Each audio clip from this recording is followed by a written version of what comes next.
I'm glad that you brought up documents and that sort of thing because everyone is usually interested in best practices for pre-listing materials. So tell me what you use for pre-listing materials, and if you send it ahead of time, tell me about your process.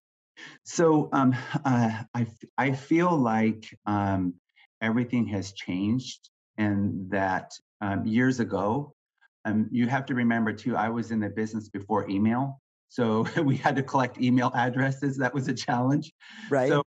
So being able to send, everybody, we used to do the pretty box and, drop it off at the front door, drive by the house, take a picture, make a flyer at Office Depot, that type of stuff.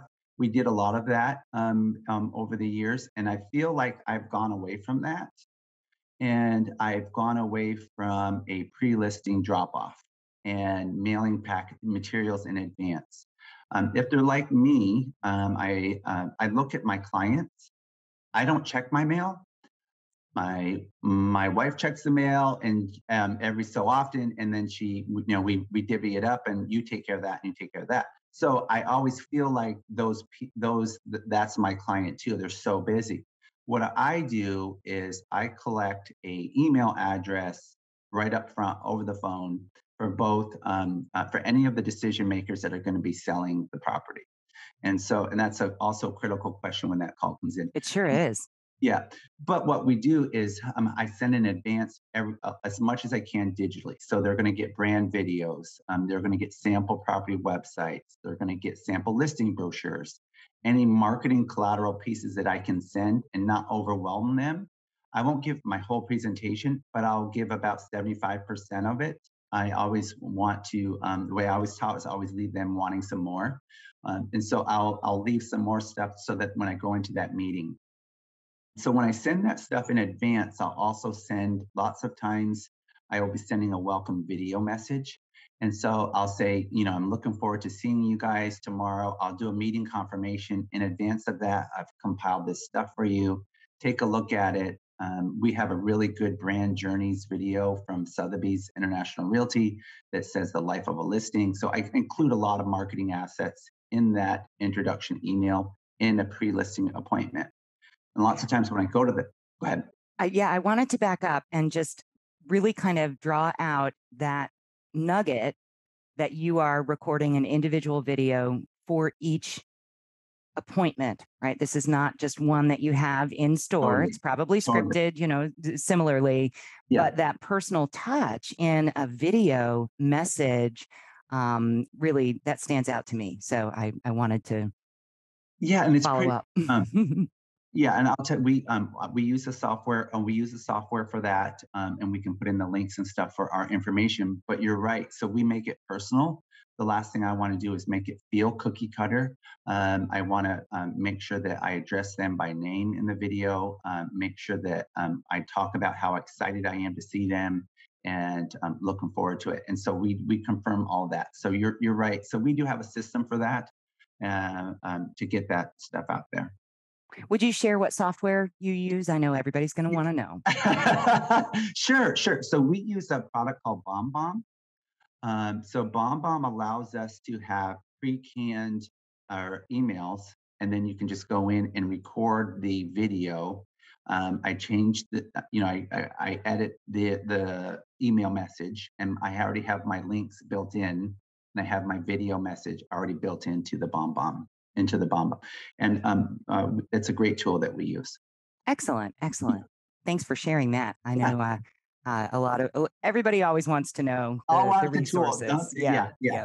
yeah. It is, yes. So you're wowing them before you ever walk in the door. And then the next step is walking in the door. So share with us what your marketing consultation looks like. And I know that's all shades of gray, but I'm curious, do you tour the property first? Do you sit down with the seller first? Tell us, kind of like what a typical marketing consultation looks like for you. So backing up one step, and it's something that we're really proud of is that we have built a class in our company called Bag the Listing.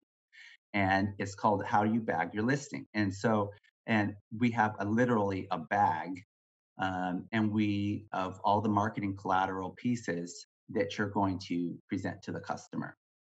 And we vary that. To be honest, we have a felt bag that we have had custom made with leather handles, much like we used to have a leather box back in the old days. Now we've got a really nice contemporary felt bag that I leave with a customer. But my consultation usually starts with I will come in with all guns blazing with my list. We call it a listing bag, briefcase, and laptop and or iPad and or video brochure. Those are all tools that I've got with me. But I typically come in and immediately take off my shoes, throw all my stuff down, and I always say, "Give me the grand tour. So great to see you." And I have them talk and I have them tour the property before we even sit down. I feel like if I sit down first, I it's going to be it's painful to get them back up off the table and keep the appointment moving. And I typically will say, let's go counterclockwise, let's go clockwise, let's go around the house, and then show me outside, show me the waterfront, show me the dock. Okay, and then I've got a notepad, and I'm taking that notepad and I'm taking all my notes as the best that I can, as fast as I can, and down to in the kitchen, what do they have for appliances? Because the more information I gather, is the better. And then once we're all done and we've gone through the inside outside, I say, okay, let me show you what I've got you. Where can we sit? And we find a table. And I try to sit in tables, kitchen tables. That's where a lot of decisions are made. And I try to get to the kitchen table. And I try to also be careful of where, if I've got a couple on where they sit, if they sit across from each other, I always try and get people to my left. There's all those nuances that you have to step through. But I always do the property tour first. Okay, great. And I like what you said about the kitchen table, right?